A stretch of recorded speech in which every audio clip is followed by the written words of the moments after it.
Assalamualaikum warahmatullahi wabarakatuh. Hai hai hai, kembali lagi di Polid, podcast langkah ideal. Apa kabar sahabat Polid? Semoga selalu dalam keadaan sehat dan semangat terus ya dalam menjalani segala kegiatannya.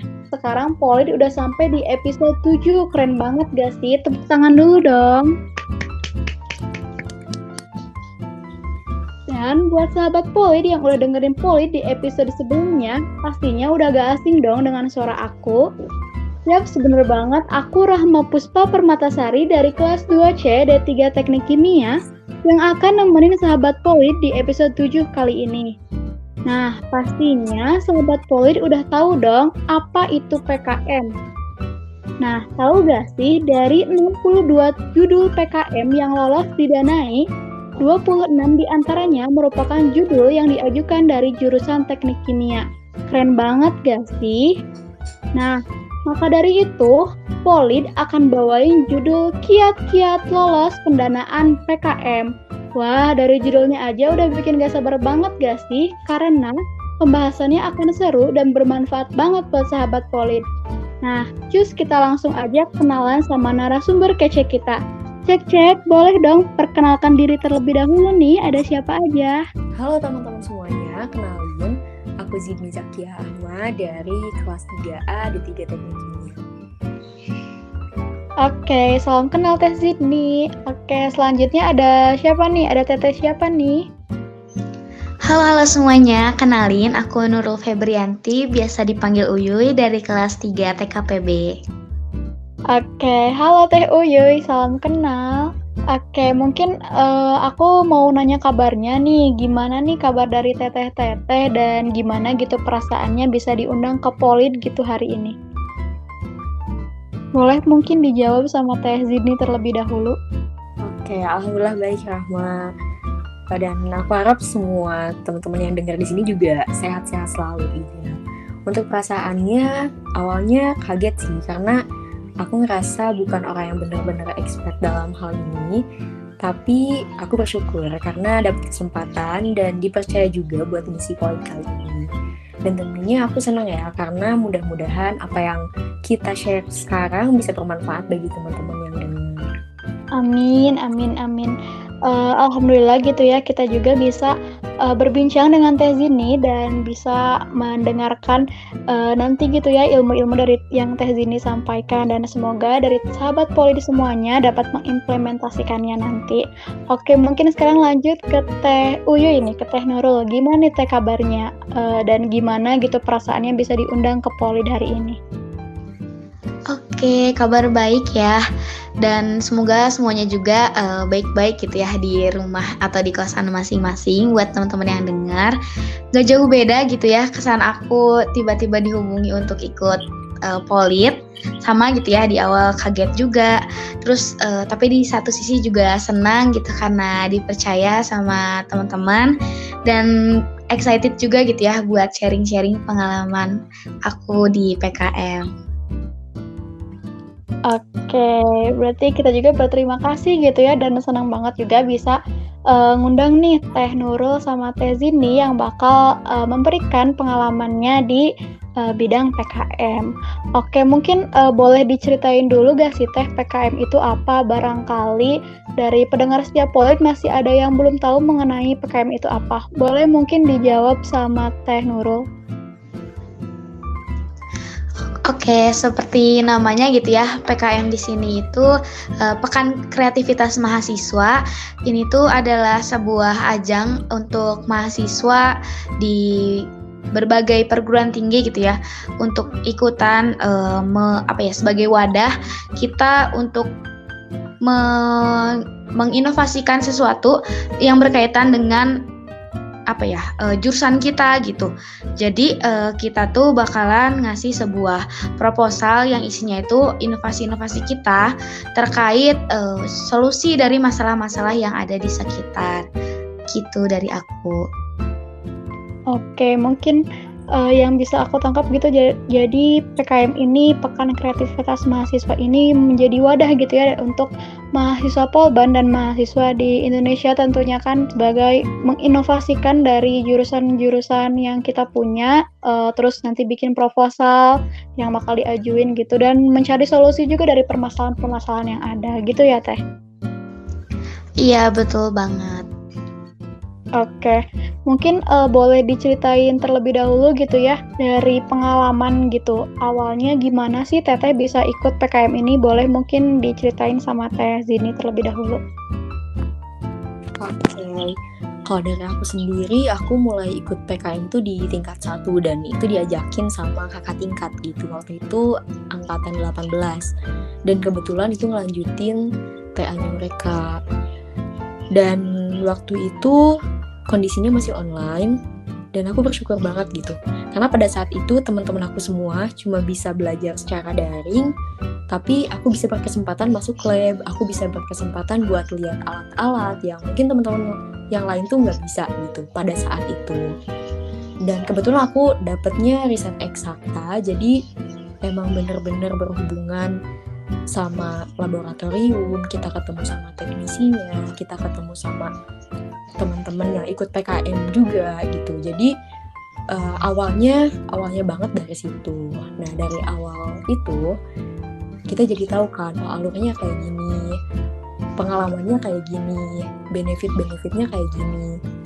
Kedepannya ketika tahun berikutnya jadi makin penasaran nih, pengen coba sendiri, pengen coba tanpa hati, pengen nyoba bener-bener pure dari ide sendiri gitu. Karena yang aku rasain sih itu manfaatnya benar-benar kerasa, benefitnya banyak banget, gak cuma dari segi perlombaannya, gak dari segi ajangnya aja gitu, tapi ada hal-hal lain yang bisa kita dapat di luar dari PKM itu sendiri. Itu sih kalau dari aku. Oke, mantap banget ya, berarti dari semester 1 ini Teh Zini udah keren banget gitu ya, diajakin sama kakak tingkat, tapi Teh Zininya langsung bersemangat gitu buat ikut PKM ini. Nah, kalau boleh tahu PKM yang kemarin sama kakak tingkat itu judulnya apa ya Teh? Itu tentang variasi komposisi nanoselulosa, tapi nanoselulosanya itu dari tenun kosong kelapa sawit untuk pembuatan tisu toilet gitu. Jadi nanoselulosa itu kan bahan pengisi tisu toilet ya, dan biasanya kita nebang pohon tuh, tapi kita pakai limbah kalau sekarang. Kayak gitu sih intinya untuk PKM aku yang pertama banget gitu ya. Oke, keren banget ya, dari judulnya aja udah kebayang gitu ya betapa rumitnya gitu ya dari penyusunan awal sampai akhir. Kalau untuk PKM yang kedua nih Teh, apa nih Teh? Oke, PKM kedua yang dikti apa yang polban nih? Oh, ada dua nih ya, mantap banget. Boleh Teh, dua-duanya apa nih Teh? Oke, mungkin kalau misalnya dari awal gitu ya, aku cerita. Tadi yang pertama tuh dikti, itu tentang RE. Tapi pas tahun pertama aku ikut juga PKM artikel ilmiah, dan itu kebetulan diajak juga sama Kati. Dan karena persyaratannya itu harus lintas jurusan ya, makanya mereka ajakin aku, dan mereka tuh dari jurusan AN.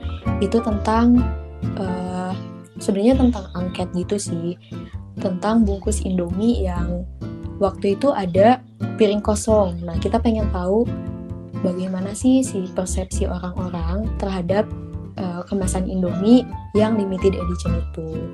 Terus buat yang PKM tahun sekarang berarti ya, tahun sekarang aku yang dikti itu 2. Yang satu tentang variasi rasio zat aluminium stearat, dan itu tuh dipakainya di reaktor elektrolisis plasma untuk peningkatan kualitas oli bekas menjadi oli layak pakai. Terus untuk yang PKM Polban itu ada 2, yang satu GT dan yang satu AI. Yang AI itu kebetulan pakai judul TA-nya cutting, itu masih tentang oli tapi beda variasinya. Lalu untuk yang AI yang gagasan futuristik tertulis seperti GFT ya, sekarang udah ganti nama. Dulu namanya masih GT, sekarang GFT. Itu tentang grid hidrogen. Lalu satu lagi berarti AI yang dikti itu masih pakai judul yang kemarin, judul yang variasi komposisi nanoselulosa. Tapi kalau kemarin itu RE, tahun sekarang dijadiin AI kayak gitu. Oke, mantap banget ya, berarti dari beberapa judul ini Teh Zidni keren banget ya bisa membagi waktunya gitu. Dari beberapa judul tadi ada yang dari Dikti, ada yang dari Polban, dan alhamdulillah semuanya lolos pendanaan. Keren banget sih. Oke, mungkin aku mau lanjut gitu ya ke Teh Nurul. Kalau dari Teh Nurul sendiri, boleh mungkin diceritain gimana sih awalnya Teteh bisa ikut PKM?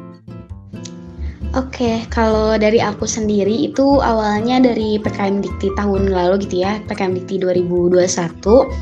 Sama gitu ya, aku juga di chat sama kakak tingkat 19, tertarik ajak aku untuk ikut ke PKM mereka, yaitu PKM GT. Itu pertimbangannya karena beliau ini ngelihat CV aku gitu ya waktu ada open recruitment departemen di himpunan. Nah, terus dari PKM Dikti itu aku tuh pas masuk sebenarnya mereka tuh udah banyak diskusian juga gitu dan udah bagi-bagi tugas dan udah ada judulnya juga gitu. Jadi aku waktu itu nggak ikut diskusi terkait penentuan judul. Tapi untuk yang PKM Dikti 2021 ini aku belum rezeki gitu ya sama teman-teman yang lain. Terus kita ikutan lagi di PKM Polban 2021 dengan tim yang sama, berempatan, terus ditambah lagi sama satu orang gitu ya, anak AN. Nah, di sana kita itu ikut PKM Karsa Cipta. Waktu itu aku bikin dari limbah gitu ya. Karsa Cipta itu kan bikin produk. Nah, di mana inovasinya itu terkait topiknya itu adalah masalah lingkungan. Aku bikin bungkus kemasan mie instan yang bisa larut air dan bisa dimakan gitu ya. Jadi ketika mie-nya diaduk itu bisa larut di mie-nya dan bisa langsung kita makan tanpa harus kita buang sama plastiknya. Nah, untuk bahan baku pembuatan dari plastik larut air ini itu aku ambil dari cangkang kerang hijau gitu. Dimana di dalam cangkang kerang hijau itu ada salah satu unsur atau komponen yang bisa berperan sebagai pengganti plastik kayak gitu. Itu untuk yang di PKM KC Polban gitu ya. Dan alhamdulillahnya lolos dan sama gitu ya kayak cerita Teh Zidni waktu itu, dimana keadaan kita juga emang masih online dan aku tuh sempat nge-lab juga sambil kelas gitu ya. Terus kayak serunya adalah teman-teman aku tuh kayak, wah kamu udah pakai jas lab ya, kita belum nih gitu. Jadi aku kayak agak bangga juga gitu ya dan senang gara-gara teman-teman juga sebenarnya pengen gitu ngerasain apa yang aku rasain di saat itu. Terus di PKM KC Polban 2021 itu alhamdulillah juga bisa lolos PIMNAS. Dan selanjutnya itu, aku sedikit cerita juga untuk yang PKM KC Polban itu juga aku turut serta juga gitu ya, karena kita bangun tim lagi dari awal, judulnya baru, jadi kita nentuin judulnya itu bareng-bareng. Terus selanjutnya di tahun ini aku juga ikut 2 gitu ya, ada PKM Dikti sama PKM Polban. Nah, untuk PKM Dikti alhamdulillah aku juga sebagai ketuanya dan sekarang hampir selesai gitu ya, nanti di tanggal 28 September udah harus submit laporan akhir gitu. Nah, itu tuh kita sama gitu ya, riset eksakta tadi sama kayak Teh Zidni. Kalau aku itu bikin bioetanol dari limbah juga gitu. Limbah padat yang dihasilkan dari pabrik tepung tapioka. Nah, dibikin jadi bioetanol. Terus untuk yang PKM Polban, alhamdulillah lolos juga gitu ya. Dan sekarang juga lagi berlangsung nih bikin-bikinnya gitu. Itu aku bikin biosorben, di mana biosorben ini seperti namanya bio gitu ya. Itu berasal dari bahan-bahan alami, yaitu berasal dari biji pepaya, dari limbah juga. Biji pepaya dijadikan biosorben sebagai penyerap pengotor atau zat-zat berbahaya yang ada di minyak jelantah gitu. Jadi harapannya adalah si minyak-minyak jelantah yang tadinya emang membahayakan kesehatan dan harus dibuang, itu tetap bisa dipakai gitu. Sama mungkin yang ada di rumah tangga ataupun sama orang-orang yang pelaku usaha UMKM dan lain-lain. Mungkin itu ya untuk pengalaman aku sedikit. Waduh, oke. Berarti mantap banget ya kalau ini bukan sedikit sih. Kayaknya banyak banget dari tahun 20, 21, 22 semuanya Teh Nurul gitu ya berkesempatan untuk bisa mengikuti PKM dan benar-benar judulnya juga sangat bermanfaat gitu ya untuk lingkungan sekitar dan masyarakat sekitar. Nah, tadi sedikit disinggung gitu ya terkait PKM Dikti sama PKM Polban. Nah, kalau dari PKM Dikti sama Polban itu ada bedanya nggak sih Teh atau bagaimana nih? Boleh mungkin dijawab oleh Teh Nurul. Oke, kalau dari segi tahapan ya, itu dari segi tahapan dan aturan itu sama aja gitu ya. Dimana kalau untuk tahapan sendiri itu kan mulai dari daftar pengusul gitu ya. Kita cantumin nama ketua, nama anggota, nama dosen pembimbing, judulnya gitu. Terus kita sambil nyusun proposal gitu ya.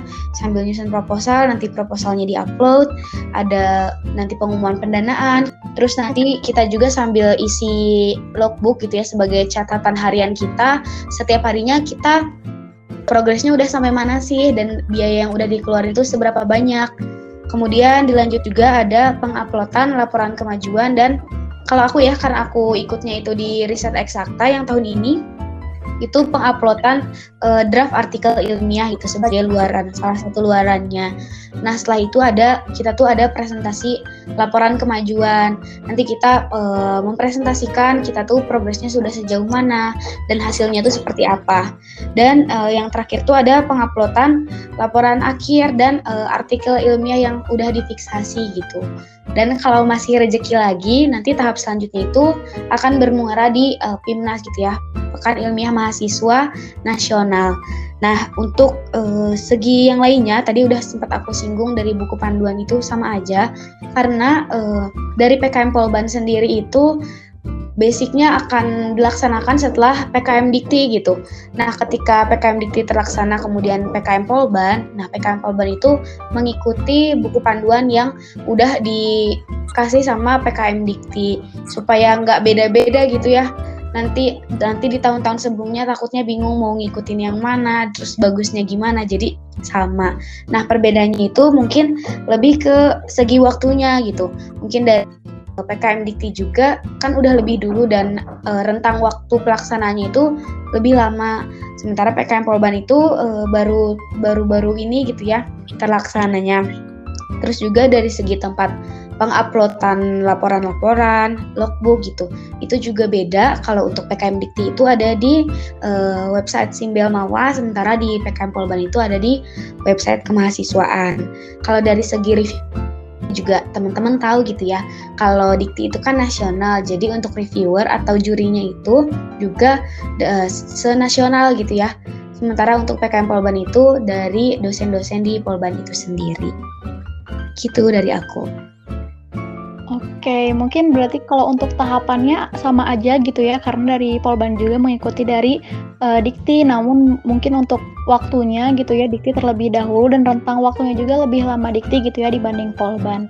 Oke, tadi juga sedikit disinggung mungkin Teh mengenai PIMNAS. Nah, mungkin dari pendengar setia Poli juga kepo gitu ya, apa itu PIMNAS gitu. Boleh mungkin Teh sedikit diceritain lagi mengenai PIMNAS itu apa? Oke, tadi sempat ya PIMNAS. Nah, sebenarnya PIMNAS ini adalah goals dari PKM itu sendiri gitu ya. Dan ini bakalan ada dua istilah. Untuk PKM di Polban itu nanti namanya PIM Polban, dan PKM Dikti atau kita sebut juga PKM Belmawa itu adalah PIMNAS. Nah, PIMNAS ini hari di mana mahasiswa-mahasiswa dengan judul terpilih setelah melewati berbagai seleksi pendanaan, kemudian juga sampai ke laporan akhir, nanti mahasiswa-mahasiswa atau timnya itu diseleksi untuk mengikuti PIMNAS. Nah, PIMNAS sendiri seperti namanya Pekan Ilmiah Mahasiswa. Di sana para mahasiswa atau tim yang terpilih dengan judulnya itu mempresentasikan kembali apa yang telah mereka inovasikan dan hasilnya itu seperti apa. Jadi teman-teman itu bisa lihat di YouTube gitu ya, untuk yang PIMNAS bisa dilihat di YouTube, dan itu tuh banyak banget. Jadi kita tuh bisa nonton secara live inovasi-inovasi dari mereka, mulai dari pemilihan bahan bakunya, kemudian sampai menjadi hasil gitu. Dan di PKM Polban juga sama, itu tuh berupa presentasi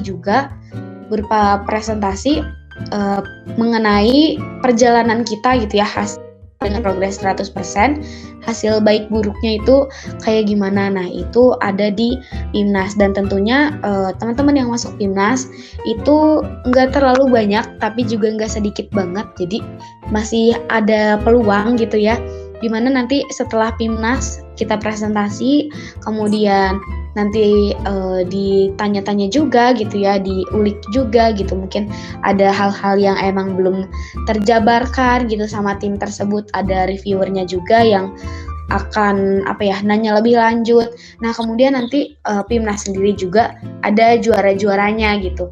Ada kategori-kategori tertentu. Jadi ada kategori juara 1 2 3 itu biasanya per breakout room-nya gitu ya. Jadi dalam satu breakout room ada beberapa tim. Nah, nanti di sana ada juara 1 2 3-nya. Kemudian selain dari juara 1 2 3 per breakout room-nya, nanti juga bakalan ada juara kategori poster terbaik gitu. Nanti di masing-masing room akan ditampilkan poster mana yang paling baik. Jadi akan ada juga banyak calon-calon juara di PIMNAS atau Pimpolban itu.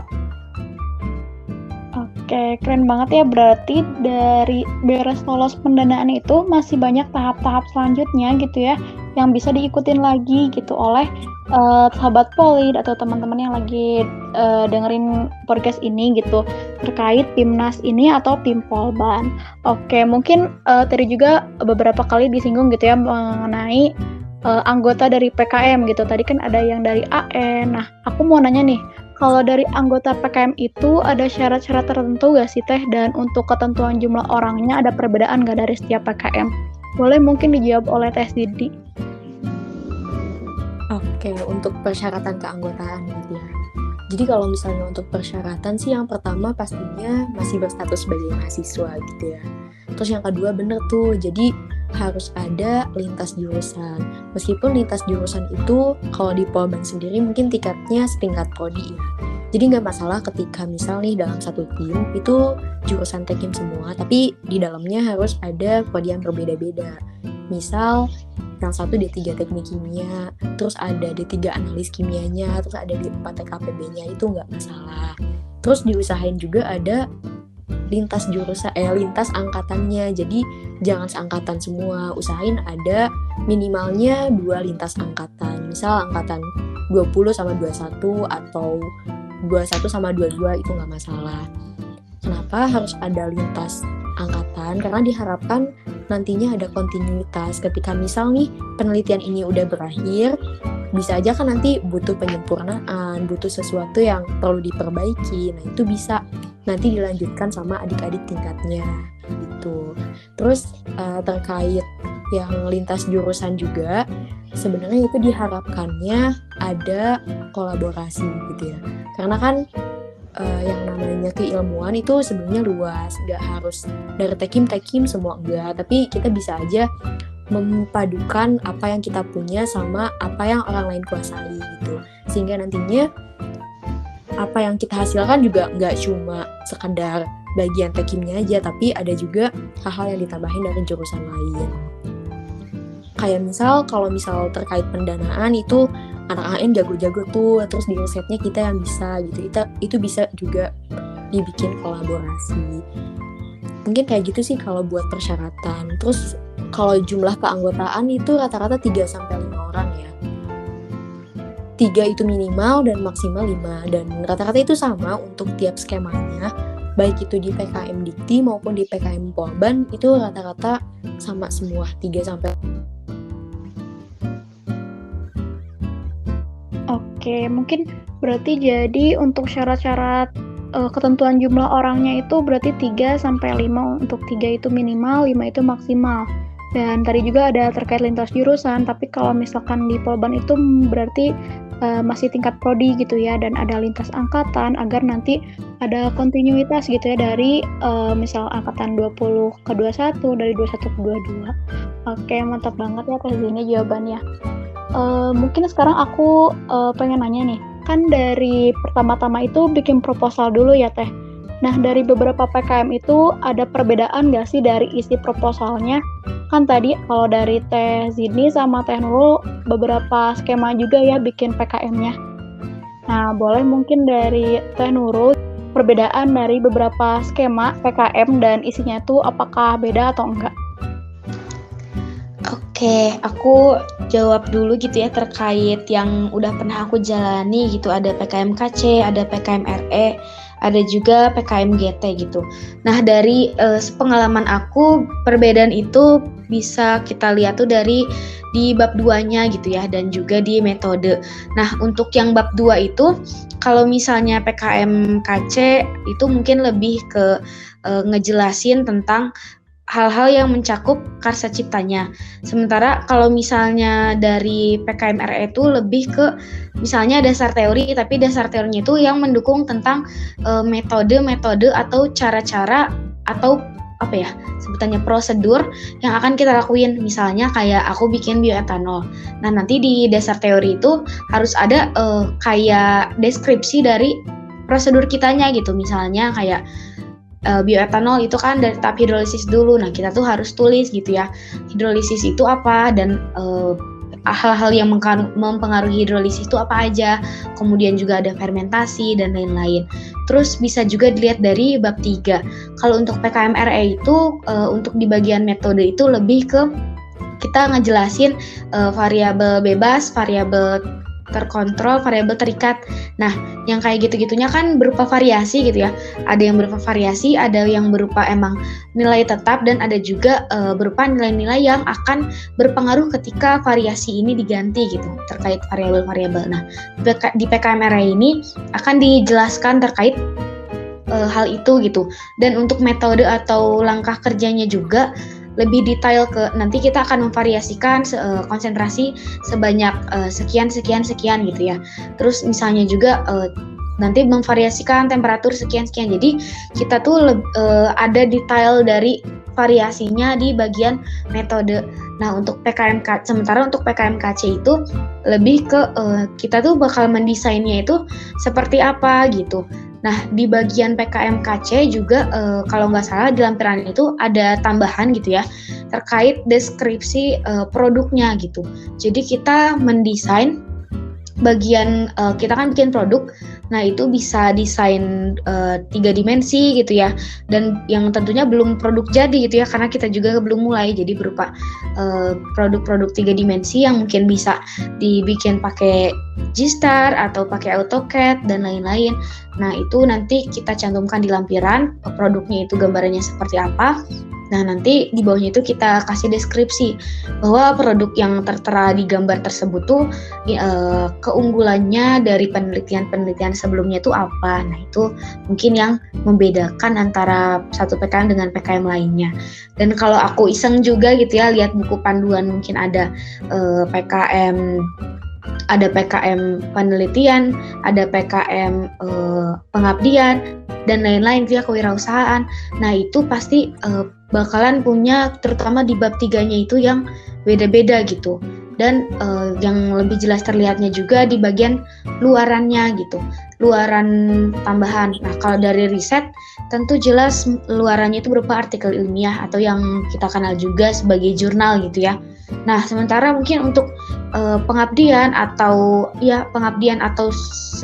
segala sesuatu yang bidang PKM itu berkaitan dengan mitra, nanti luaran wajibnya itu ada yang namanya buku pedoman kemitraan. Jadi kita bermitra tapi kita juga kayak bikin pedomannya gimana agar si mitra ini bisa dalam jangka waktu yang lama menerapkan inovasi dari kita.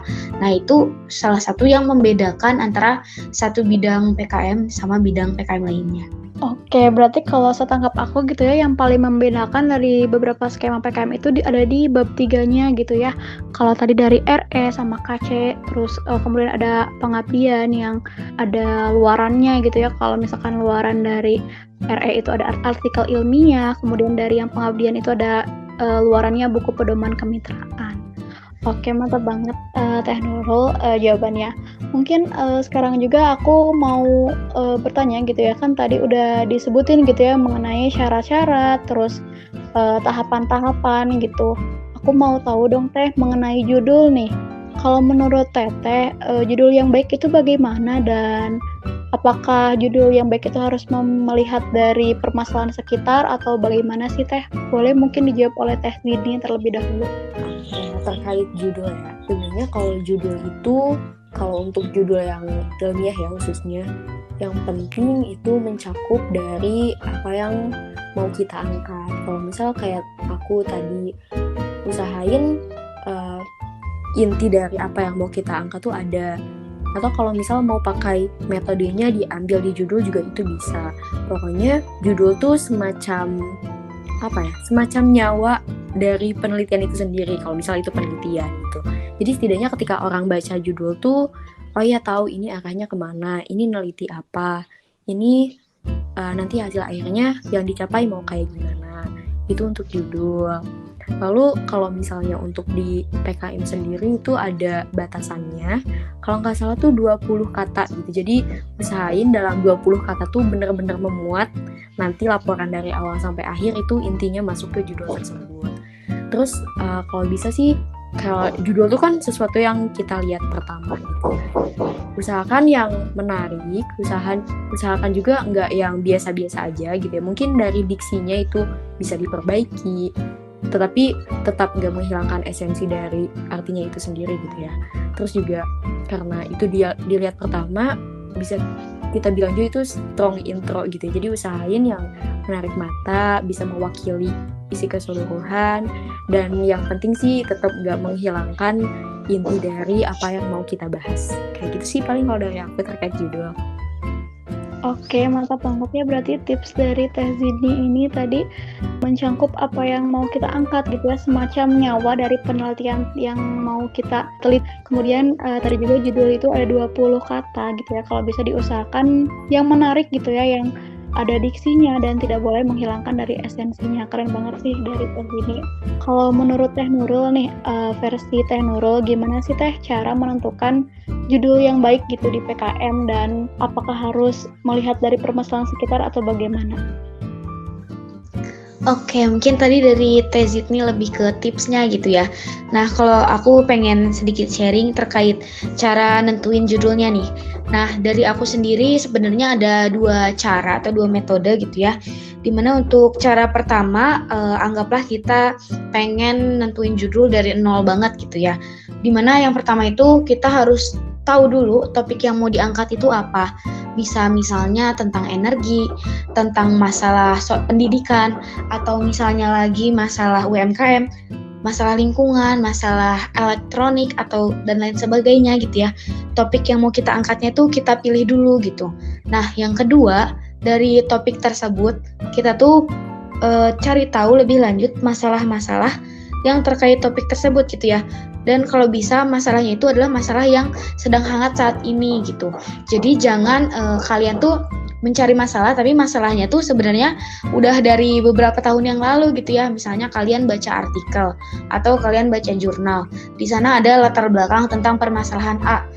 Sementara permasalahan A itu terjadi sekitar 5 tahun yang lalu. Mungkin untuk saat ini masalah tersebut ya sudah berhasil diatasi gitu ya. Jadi lihatlah masalah yang terdekat untuk saat ini. Misalnya kita mau ngambil topik energi. Masalah terdekat saat ini adalah yang pertama pasti teman-teman tahu gitu ya. Energi sekarang tuh yang utama adalah bahan bakar minyak. Itu mahal, terus langka, terus emisinya tinggi. Nah, itu kan masalah-masalah terkininya gitu. Nah, jadi teman-teman bisa search dulu artikel-artikel atau ya artikel dari sumber terpercaya, bisa dari jurnal dan lain-lain, atau dari website pemerintah. Problem kita saat ini tuh apa sih gitu. Nah, setelah teman-teman tahu masalahnya, teman-teman bisa cari solusi. Kalau teman-teman saat itu langsung kepikiran gitu ya terkait solusinya itu bagus. Tapi kalau teman-teman bingung, teman-teman juga bisa cari gitu ya. Mungkin ada dari skripsi, dari tesis, atau dari jurnal-jurnal. Sekiranya untuk masalah yang sama gitu ya, biasanya peneliti-peneliti terdahulu tuh nyari solusinya kayak gimana sih? Biasanya solusi yang ditawarkan tuh berupa apa? Nah, teman-teman juga bisa sambil cari-cari tahu gitu ya. Nah, sedikit tips dari aku untuk solusi. Kalau bisa jangan mengangkat satu masalah dengan satu solusi gitu. Tapi teman-teman bisa kayak berbagai masalah bisa dipecahkan dalam satu solusi yang kalian tawarkan di judul PKM ini gitu. Misalnya kayak tadi ya, terkait BBM mahal, terkait langka, terus juga terkait emisi. Itu kan ada beberapa permasalahan gitu ya. Tapi misalnya teman-teman punya satu solusi yang sama, di mana solusi yang teman-teman tawarkan itu bisa menghasilkan bahan bakar baru yang jumlahnya itu melimpah, harganya itu murah, dan emisinya itu rendah. Nah, itu kan lebih baik gitu ya. Semakin lengkap, semakin baik untuk solusi yang kalian tawarkan. Itu kalau misalnya kalian memilih atau menentukan judul dari nol.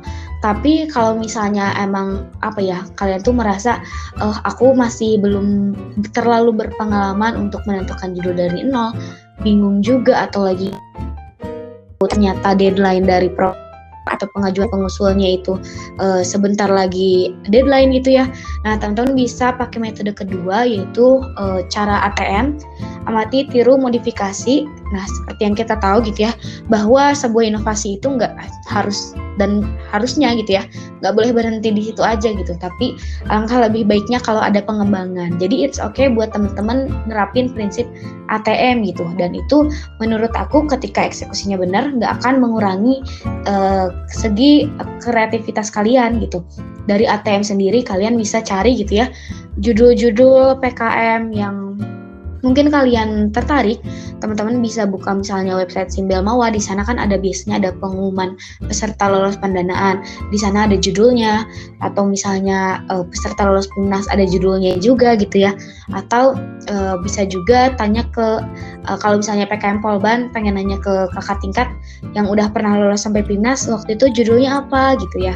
Nah, kalau teman-teman udah punya beberapa list judul yang teman-teman tertarik, kalian bisa juga menginovasikan lebih lanjut gitu ya, dimana inovasi dari kalian sendiri itu harus lebih lebih bisa menjadi solusi dibandingkan inovasi dari penelitian-penelitian sebelumnya.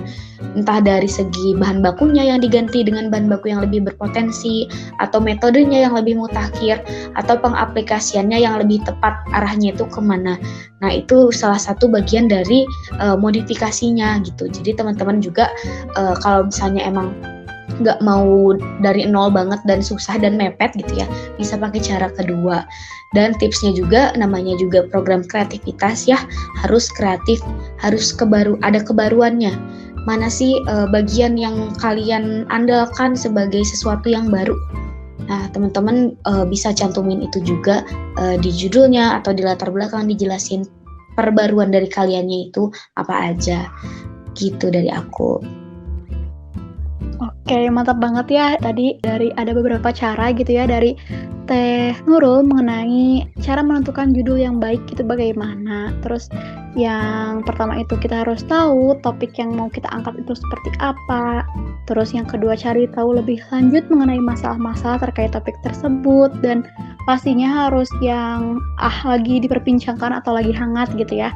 Kemudian mencari solusinya. Kemudian ada tadi juga terkait ATM gitu, amati, tiru, dan modifikasi. Keren banget ya, makasih banyak Teh Nurul mengenai tips-tipsnya. Oke, kemudian aku mau nanya nih, kan dari pengalaman Teteh sendiri banyak gitu ya tahapan dari alur PKM ini. Nah, menurut Teteh gitu ya, apa yang paling susah dan bagaimana cara Teteh mengatasi dari permasalahan tersebut? Boleh mungkin dijawab sama Teh Zidni. Oke. Sebenarnya kalau dari segi tahapan gitu ya, itu tiap alur punya challenge-nya tersendiri gitu. Tapi bagi aku pribadi, bagian paling challenging itu saat pematangan konsep di proposal. Dan mungkin saat pelaksanaannya juga gitu. Nah, terkait proposal, kalau misalnya proposalnya udah matang, otomatis kan ke depannya nggak bakal bingung gitu. Kita tahu apa aja yang bakal kita lakuin ke depannya. Tapi kalau misalnya dari konsepnya aja kita masih asal-asalan, otomatis ke depannya bakal bingung dong nanti ke depannya mau gimana.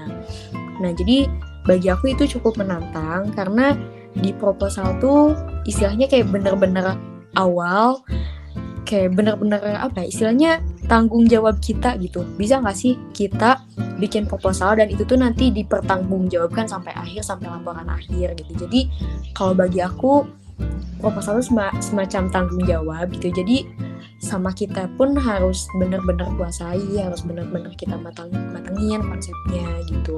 Terus kan kalau misalnya di proposal tuh emang benar-benar kita di awal gitu ya, kita juga masih meraba-raba ini masalahnya apa sih, solusi yang mau kita angkat apa sih, metodenya mau kayak gimana, apakah punya peluang buat berhasil atau enggak, apakah hipotesis kita bakal benar atau enggak. Dan untuk bikin hipotesis tuh butuh beberapa jurnal, butuh beberapa ilmu, butuh beberapa referensi gitu, dan nggak bisa kita seenaknya gitu, kayaknya ini mah kayak gini gitu, ini kayaknya kayak gini, kan nggak bisa ya, perlu baca-baca dulu sebelumnya. Dan menurut aku itu cukup bukan susah ya, tapi cukup menantang gitu.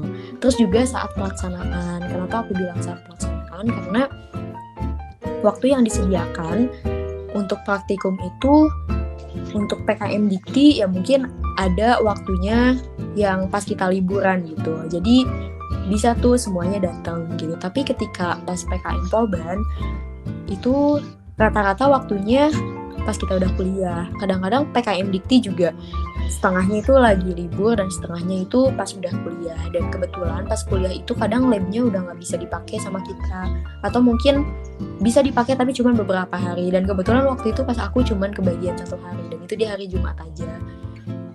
Jadi itu cukup jadi tantangan buat aku, apalagi kalau misalnya kita lintas jurusan, kita harus nyesuaiin waktunya, apalagi kalau ada beda tingkat juga, itu kan harus menyesuaikan waktunya. Otomatis dari tiap orangnya harus ada tanggung jawab tersendiri sih, siapa yang mau ngerjain hari ini. Kalau misalnya yang lain gak bisa, ada yang bisa gantiin atau enggak. Mungkin hal-hal semacam kayak gitu dari teamworknya itu juga cukup menjadi tantangan buat aku. Tapi kalau dilihat secara keseluruhan, overall, tahap yang menurut aku cukup menantang tuh yaitu yang pertama proposal, yang kedua saat pelaksanaan. Tapi kalau misalnya emang udah punya teamwork yang bagus sih, menurut aku itu nggak masalah. Mungkin emang harus dimatengin aja di konsep di awal, karena kalau misalnya emang awalnya udah tahu mau ngapain aja, udah tahu nanti hasil akhirnya kayak gimana, udah bisa meraba-raba, oh ya nanti apa yang kita lakuin ini gitu. Jadi kedepannya kita pun nggak akan bingung, nggak akan luntang-lantung gitu ya istilahnya, karena kita udah tahu nanti kita mau ngapain. Kalau dari aku mungkin segitu sih. Oke, mantap banget ya. Berarti dari yang paling susah gitu ya menurut Teteh tuh ada proposal sama pelaksanaannya. Karena bener banget sih Teh, aku juga kayak pengalaman gitu ya waktu kemarin PKM Polban, dan kebetulan gitu ya mentornya itu Teh Nurul, mungkin Teh Nurul juga tahu gitu ya. Dan dari segi teamworknya itu harus benar-benar kayak ngebagi waktu yang kayak gitu, dan benar-benar itu tuh yang paling susah tuh emang waktu nyusun proposalnya sih, karena di proposal itu kan emang harus ada yang pertanggungjawaban gitu ya, yang kata Teh Dini, benar banget sih. Oke, mungkin aku lanjut ya ke pertanyaan selanjutnya. Kan aku juga pernah ikut gitu ya PKM, dan ada dosen pembimbing gitu ya Teh di PKM itu. Nah, apakah ada persyaratan gitu Teh untuk dosen pembimbingnya itu harus sesuai dengan judul atau bagaimana Teh? Boleh mungkin dijawab oleh Teh Nurul. Oke, terkait dosen pembimbing itu sebenarnya nggak ada persyaratan khusus mungkin ya dari buku panduan yang ada di PKM Polban ataupun PKM Dikti, bahwa dosen pembimbing itu harus sebidang gitu ya, atau punya pengalaman serupa sama judul yang mau kita ajuin. Itu nggak ada persyaratan mutlak kayak gitu. Tetapi emang sangat dianjurkan untuk pemilihan dosen pembimbing itu yang sejalur gitu ya sama kita.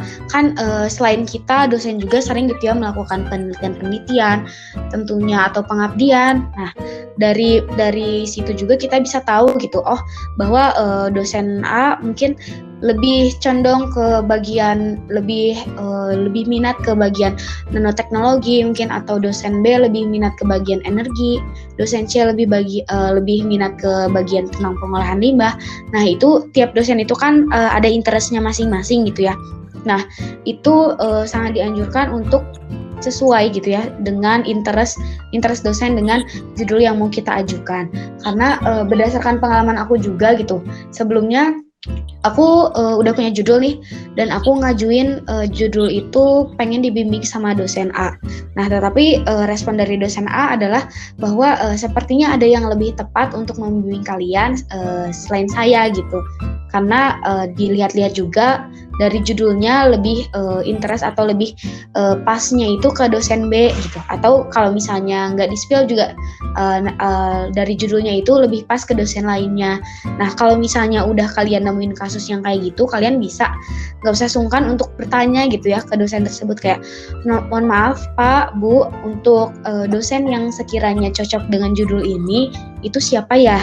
Nah, nanti dosen tersebut juga bisa ngasih rekomendasi. Jadi kaliannya juga nggak kesulitan lagi untuk memplotting selanjutnya ini ingin menghubungi dosen siapa gitu ya. Dan itu terkait di awal gitu ya, sebelum kita nyusun proposal terkait penentuan dosen pembimbing. Nah, ketika nantinya kalian udah lolos dan sedang ada di dalam tahap pelaksanaan, itu akan terlihat sekali gitu pengaruh dari dosen pembimbing yang punya penelitian atau interest yang sama kita gitu. Karena dari aku sendiri gitu ya, ketika ada masalah atau bingung gitu ya terkait ada jurnal A dan jurnal B yang pakai metode beda, terus juga dari segi gimana caranya kita bisa menyelesaikan prosedur ini dalam waktu sesingkat-singkatnya atau dalam waktu yang efektif. Kalau misalnya ada masalah-masalah, kita juga bisa konsultasi gitu ya terkait teknisi, lebih ke teknis, biasanya lebih ke teknis pelaksanaannya itu mau dibawa kayak gimana langkah kerjanya.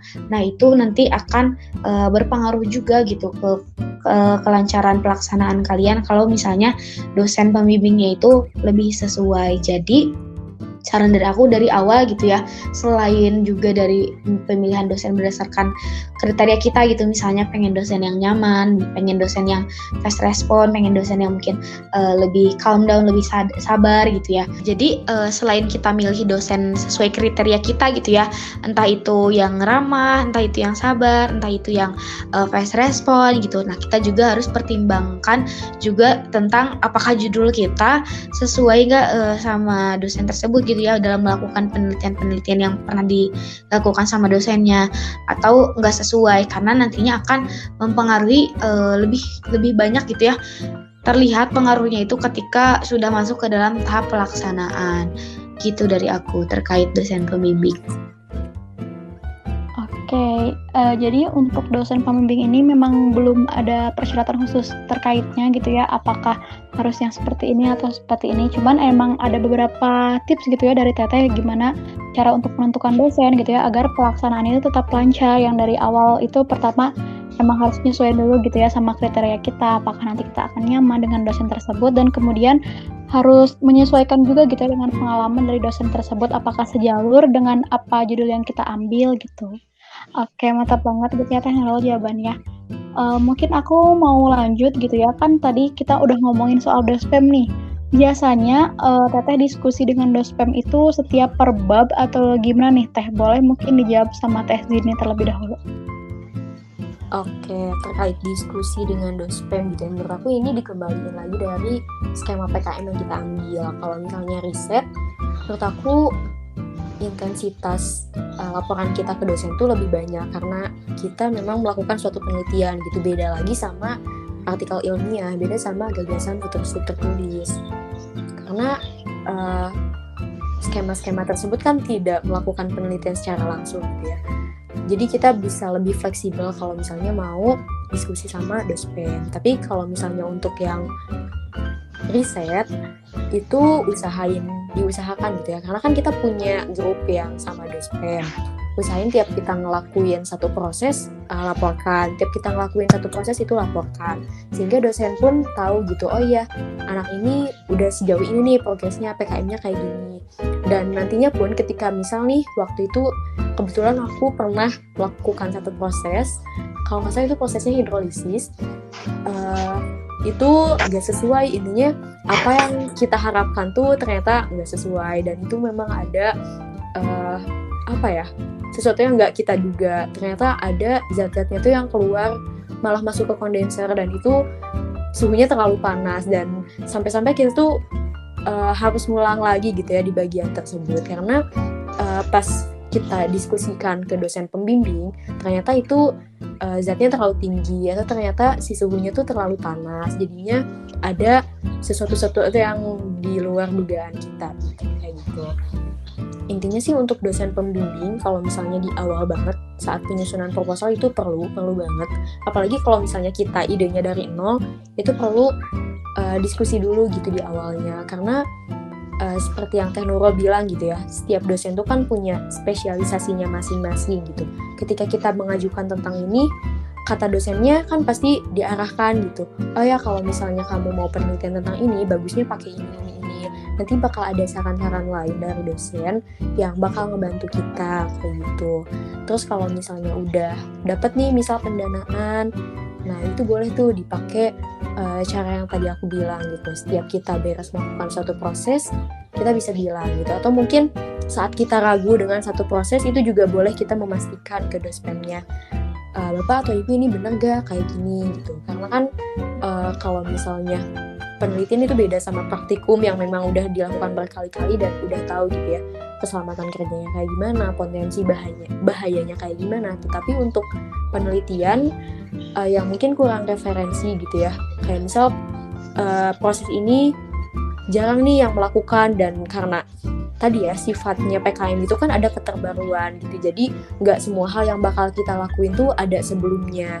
Jadi kita perlu yang namanya diskusi sama dosen pembimbing. Apapun yang kita lakuin, usahakan dosen pembimbing tahu gitu ya apa yang bakal kita lakuin, karena kita juga nggak tahu bahaya apa gitu yang bakal terjadi ke depannya. Bisa aja kan kayak aku tadi gitu, prosesnya nggak sesuai sama apa yang kita harapkan. Jadi usahakan sih kalau misalnya mau per bab juga itu boleh, tetapi kalau menurut aku sih kalau RE ya khususnya itu diusahakan lebih ke saat kita melakukan pelaksanaannya. Terus untuk skema-skema yang lain itu bisa per bab.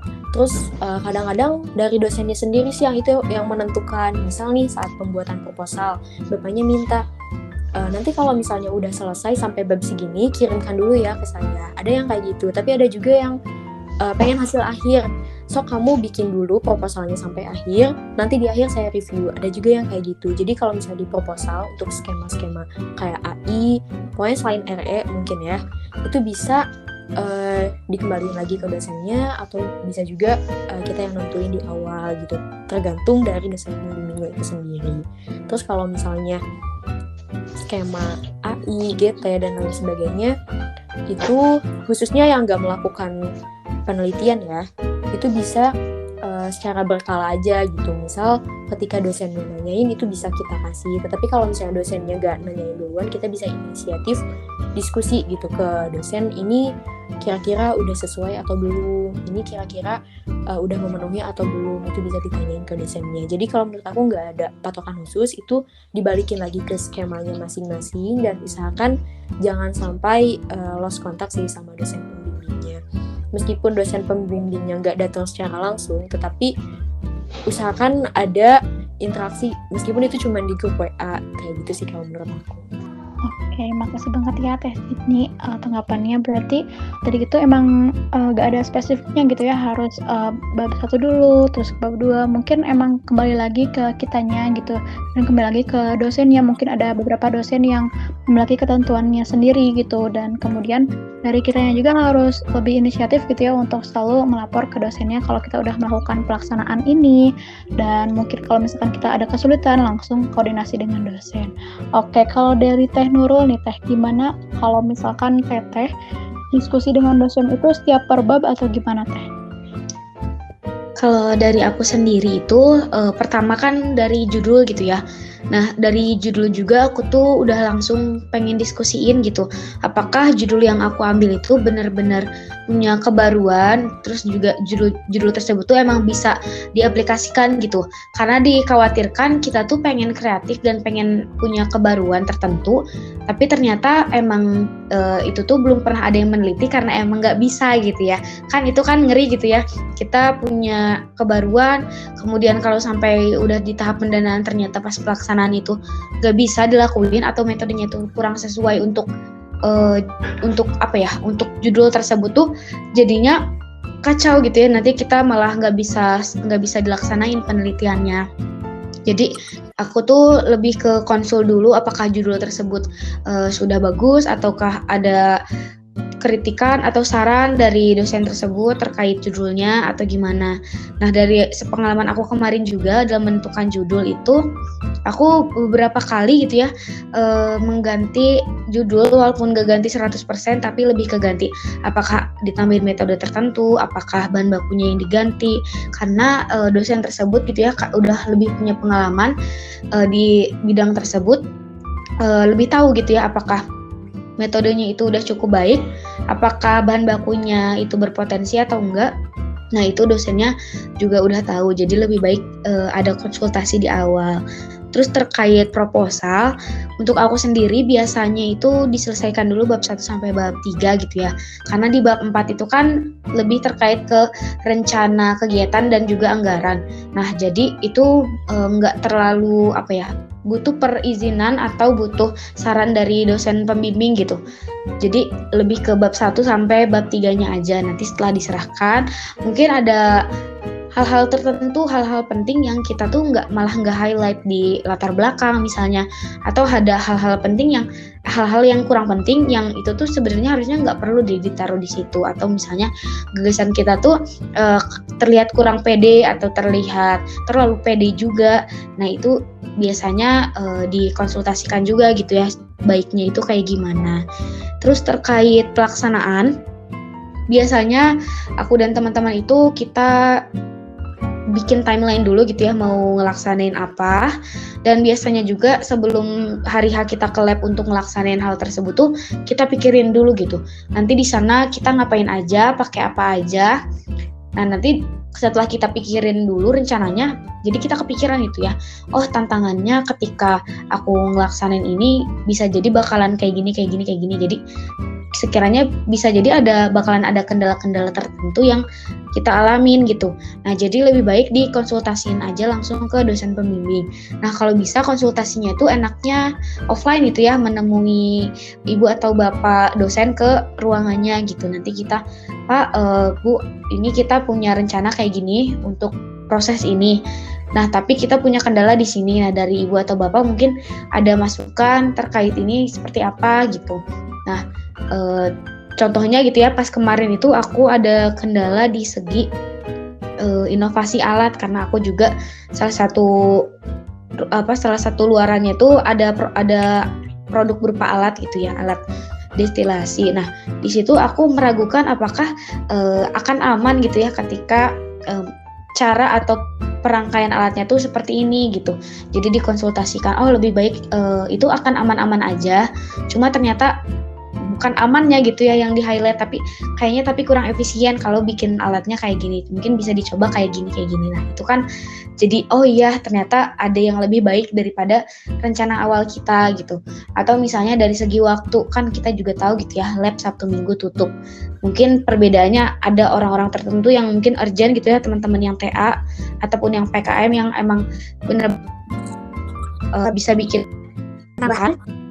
Nah, itu tuh bisa nge-lab, tapi kalau yang nggak terlalu urgent kan nggak bisa gitu. Jadi kita konsultasiin gimana nih terkait waktu fermentasi, kita juga kebagian sampling di hari libur. Nah, ini gimana? Nah, jadi nanti kita dikasih saran gitu ya terkait, oh ya lebih baik mulai fermentasinya jangan di hari ini, tapi di hari ini aja. Waktunya diubah aja kayak gini, jadi biar nggak kena di hari Sabtu Minggu. Nah, jadi peran dosen pembimbing terkait rencana pelaksanaan kita ke depannya juga itu sangat penting gitu ya.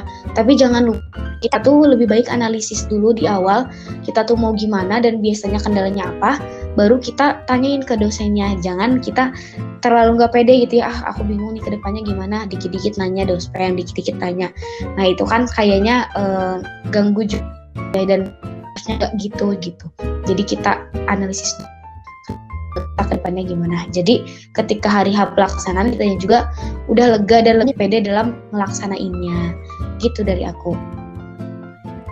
Oke, makasih banyak Teh Nurul. Berarti untuk dari jawaban Teh Nurul juga kurang lebih sama gitu ya sama Teh Zini, cuman dari Teh Nurul itu ada tambahan gitu ya terkait penyusunan judul, proposal itu juga sebaiknya emang harus konsultasi dulu ke dospem, dan emang dari kitanya juga gitu ya harus sering-sering gitu ya ke dosennya inisiatif buat bertanya kalau misalnya ada kendala, tapi memang jangan terus-terusan bertanya gitu ya, harus kita analisis terlebih dahulu kendala-kendalanya apa aja, baru kita bertanya ke dosen tersebut. Oke. Mungkin aku mau lanjut gitu ya ke pertanyaan selanjutnya. Setelah pengumuman lolos pendanaan, gimana nih perasaan dari Teteh, dan kemudian setelah lolos pendanaan ini tuh biasanya lanjut proses apa aja sih? Dan mungkin ada beberapa tahapan gitu ya, perbedaan dari PKM Dikti dan PKM Polban setelah lolos pendanaan seperti apa? Boleh mungkin dijawab oleh Teh Nurul. Oke, terkait dengan hal-hal yang harus kita siapin setelah pengumuman pendanaan, itu lebih ke dari kitanya itu bikin list gitu ya, bikin list dulu di grup tim kita. Jadi kita bisa lebih tahu setelah ini kita lakuin ini. Nah, kita diskusi dulu terkait laboratorium yang pengen kita pakai. Misalnya emang kita tuh ada tahap fermentasi atau inkubasi dan lain-lain, itu mungkin kita kita berarti akan pinjam lab bioproses. Terus misalnya lagi ada teman-teman yang tentang pengolahan limbah, nah mungkin akan pinjam lab PLI. Nah jadi kita diskusiin dulu lab apa aja yang mau kita pinjam, dan itu tuh harus terkait sama prosedur kita. Jadi labnya itu emang harus mendukung si prosedur, dan kita juga harus tahu bahwa alat yang kita maksud itu emang ada di lab tersebut gitu, bukan ada di lab lain. Itu terkait pemilihan lab. Terus yang kedua terkait list bahan-bahan dan alat gitu ya yang akan kita beli yang sekiranya nggak ada di lab. Sekiranya apa nih bahan-bahan yang nggak ada di lab, alat-alat yang nggak ada di lab. Kalau bahan sih emang harus beli ya, walaupun ada di lab kita jadi beli ke lab gitu, bisa kayak gitu, nanti dapat kwitansinya. Jadi dua-duanya bisa kita tentuin dulu bahan dan alat apa aja yang mau kita beli. Terus juga kita list lagi alat-alat yang bisa kita pinjem aja di lab. Itu alatnya apa aja, kita list juga. Nah nanti kita bikin gitu ya persuratannya. Kita bikin persuratannya terkait perizinan lab, terkait peminjaman barang.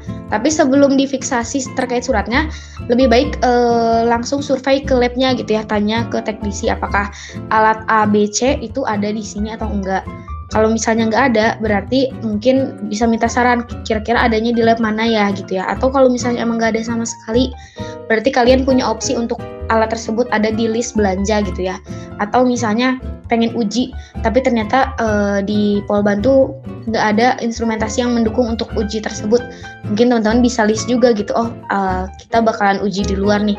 Mungkin di universitas atau di perguruan tinggi lain kita ujinya, atau di laboratorium swasta atau gimana. Nah itu nanti juga didiskusikan dari awal gitu terkait hal tersebut.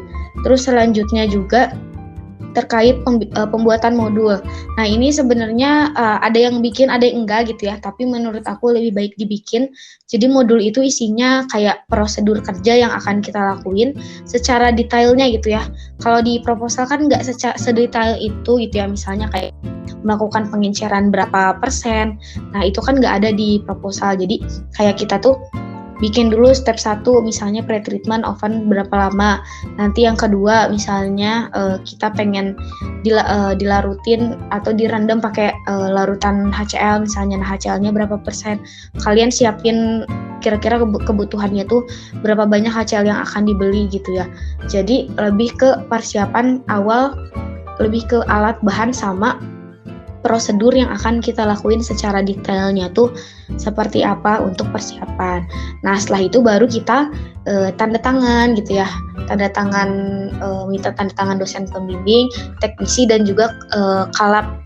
Nah jangan lupa setelah udah beres birokrasi persuratan selesai, teman-teman sebenarnya bisa booking lab gitu ya.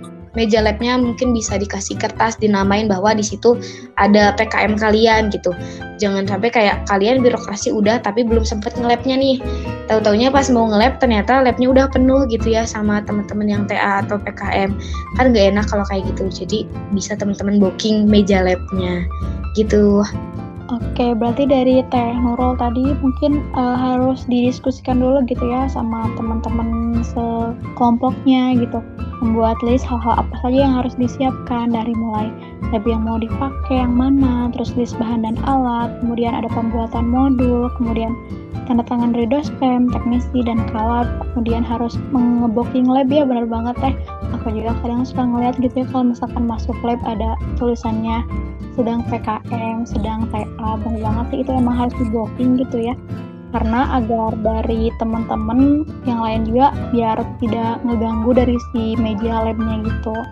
Oke, kemudian mungkin aku mau nanya juga gitu ya, kan setahu aku gitu ya, kemarin-kemarin juga udah ngeliat gitu ya beberapa di Instastory terkait adanya presentasi gitu dari PKM itu. Nah, biasanya dari reviewer ini bab apa aja sih yang paling suka ditanyain gitu, yang paling suka diulik-ulik sama reviewer? Boleh mungkin dijawab sama Teh Zidni. Oke, kalau misalnya kemarin berarti tentang PKP 2 ya. Kalau di Dikti, tapi kalau misalnya di Polban mungkin nanti istilahnya beda ya, namanya ada PIM, tapi sama-sama presentasi. Nah, di presentasi ini kan kita ngelaporin laporan kemajuan. Dan mungkin ada yang udah 100%, ada yang masih 80%, dan rata-rata mereka ada yang belum selesai gitu, karena kan itu belum sampai laporan akhir. Tapi kalau misalnya yang 100% juga itu masih banyak sih sebenarnya. Nah, kalau untuk hal yang ditanyain itu sendiri, sebenarnya ini tergantung dari reviewernya atau tim penilainya gitu ya. Tapi untuk kemarin aku itu lebih ditanya ke luarannya. Luarannya nanti mau di-upload kemana dan hal sebagainya. Lalu juga ditanya kendalanya apa aja, kenapa progresnya baru sampai ini, kenapa kayak gini itu ditanyain gitu kalau misalnya di aku. Tapi kalau misalnya di yang sebelumnya itu justru ditanyainnya di prosesnya atau di metodenya, kenapa kalian memilih menggunakan ini, menurut kalian dengan hasil segini kira-kira bisa nggak kalau penelitian ini dilakukan dalam skala yang lebih besar, misal itu macam-macam gitu, tergantung dari penilaiannya. Ada juga yang lebih menitik beratkan di teori, itu ada juga. Kalau misal berdasarkan pengalaman pribadi aku, rata-rata itu ditanyainnya tentang kedepannya kita mau ngapain, kendala, terus juga hasil sih. Ini hasil biasanya ditanyain, berarti ini bab 4 ya. Hasilnya biasanya ditanyain, ini kira-kira udah sesuai belum sama hipotesis kalian. Terus kalau misalnya emang gak sesuai, itu kenapa, kendalanya kenapa. Terus gak menutup kemungkinan juga ditanya tentang penggunaan dana. Penggunaan dana kan sampai laporan kemajuan tuh 80% ya. Kira-kira udah kalian pakai sebanyak apa, udah berapa persen yang dipakai, nanti sisanya mau kayak gimana. Karena untuk saat ini, ketika ada sisa dana yang gak kepake tuh, itu harus dibalikin lagi untuk didikti ya. Jadi harus benar-benar full ketika 100% itu kepake. Jadi pas ada pendanaan yang misal masih 84% nih yang kemarin aku ditanya tuh, nanti sisanya mau buat apa, apakah untuk publikasi atau ada step yang memang belum dilakukan, misal seperti pengujian akhir itu udah atau belum gitu, apakah butuh dana lagi atau enggak, kayak gitu itu tetap ditanyain. Tapi aku dengar cerita dari teman-teman aku yang lain itu ada juga yang ditanya tentang teorinya, ada juga yang ngebandingin kalau misal kalian pakai proses ini dibandingkan sama proses ini gitu, misal itu juga bisa jadi. Terus kayak misal yang aku kemarin kan pakai standarnya bukan pakai standar yang kayak SNI atau standarnya kita pakai dari hasil uji kita sendiri gitu. Nah itu dipertanyakan juga. Terus biasanya kalau misalnya ada sesuatu yang nggak mereka tahu atau misalkan si sesuatu ini masih asing di mereka, kadang itu tuh nggak ditanyain atau ditanyanya hanya di permukaannya aja, nggak sampai dalam-dalamnya. Tapi kalau misalnya si penilainya itu paham banget sama hal yang kita presentasikan, misal nih waktu itu aku bahas selulosa dan emang penilainya itu dia udah expert banget tentang selulosa, nah pasti itu ditanya sampai ke ikatan kimianya itu ditanyain gitu. Tapi pas kemarin aku itu tentang reaktor elektrolisis plasma, bapaknya cuma nanya, ini elektroda digunakan untuk apa? Bisa dijelasin nggak elektrolisis plasma itu seperti apa? Nah, kedepannya ke seterusnya itu nggak ditanyakan secara lebih dalam gitu. Si cara kerjanya itu kayak gimana itu nggak ditanyain, jadi sebatas ditanyakan di permukaannya aja. Jadi sebenarnya buat pertanyaan tuh dibalikin lagi ke reviewnya masing-masing, ke penilainya masing-masing, karena di satu kondisi bisa aja kita dapat penilai yang emang benar-benar expert dalam hal yang kita bawakan, bisa juga penilai tersebut ya mungkin hanya tahu di permukaannya aja gitu, nggak sampai ke dalam-dalamnya. Terus mungkin kalau misalnya secara garis besar yang paling banyak tuh ditanya tentang kendala, ditanya tentang hasil, ditanya tentang penggunaan dana. Itu sih biasanya yang paling sering ditanyain atau basic yang biasanya ditanyain gitu sama penilai. Tapi kalau misalnya untuk PIM, rata-rata juga sama sih, nggak terlalu jauh.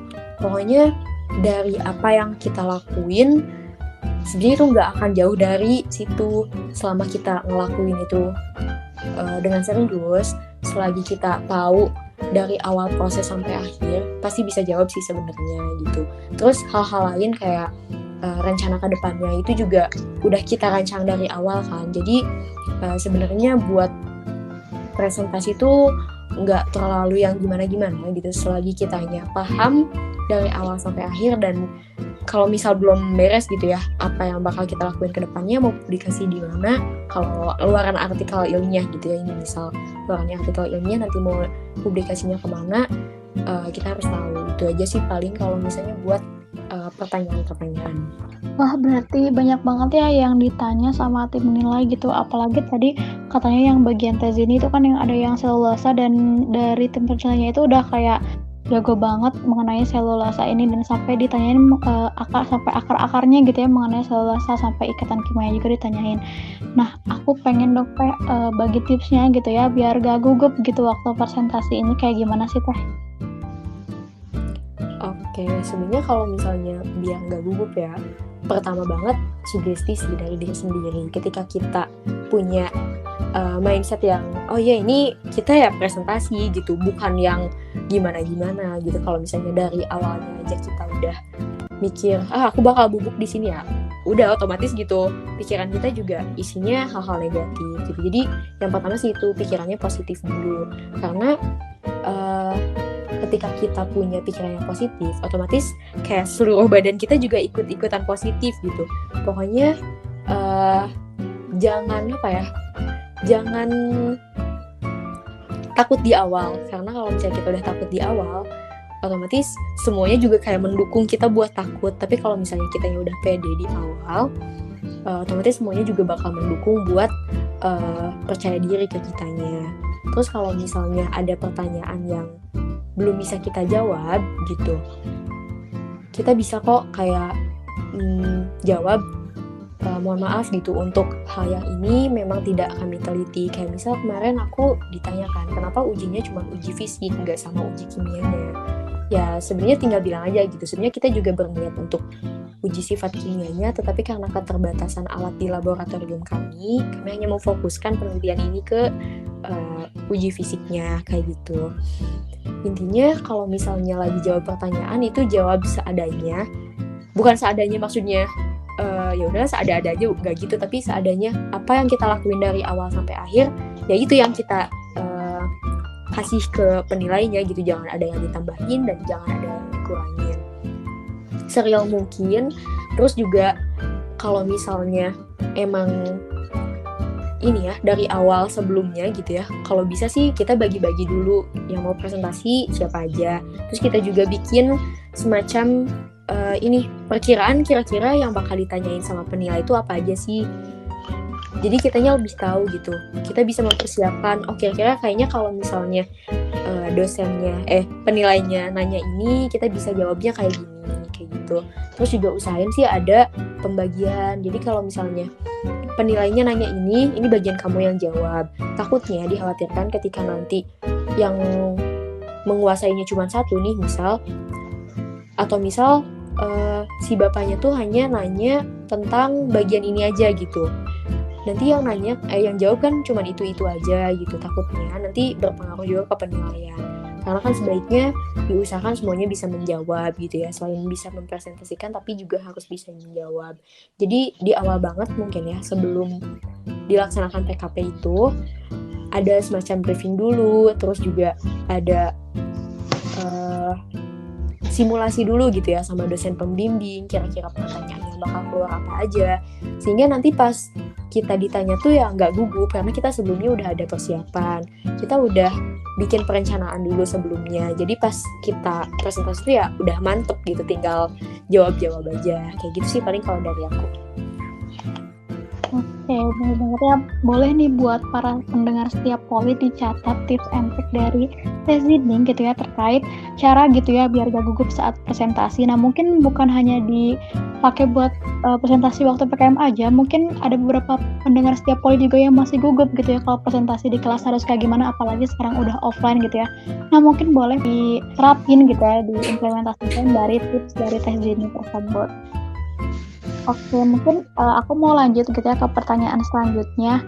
Nah, kan dari PKM ini pastinya dari teteh ini dapat pengalaman gitu ya. Nah, kalau dari yang lain gitu, benefit lain apa aja sih setelah lolos pendanaan PKM ini? Dan tadi kan udah sampai ke yang tahap akhir gitu, laporan akhir. Menurut teteh, selain pengalaman, apa aja benefit lain gitu yang teteh dapat? Boleh mungkin dijawab dulu oleh Teh Nurul.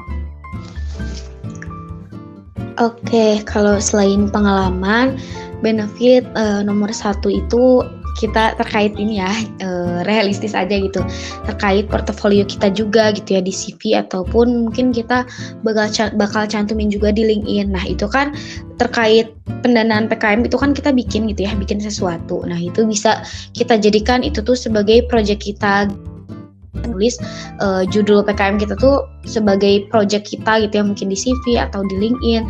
Nah itu kan bakalan membuat diri kita tuh punya nilai plus gitu ya di mata penyeleksi nantinya ya, entah itu kalian beasiswa ataupun kerja ataupun magang dan lain sebagainya gitu. Jadi hal-hal yang membedakan apakah kita spesial dibandingkan orang lain yang mungkin saat itu daftar juga ya dari sana gitu.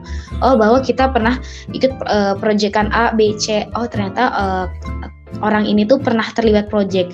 Kenapa orang-orang yang lolos pendanaan gitu ya atau yang melaksanakan proyek itu bisa dianggap punya poin plus dibandingkan orang lain, karena project sendiri itu kan bukan sesuatu yang mudah gitu ya.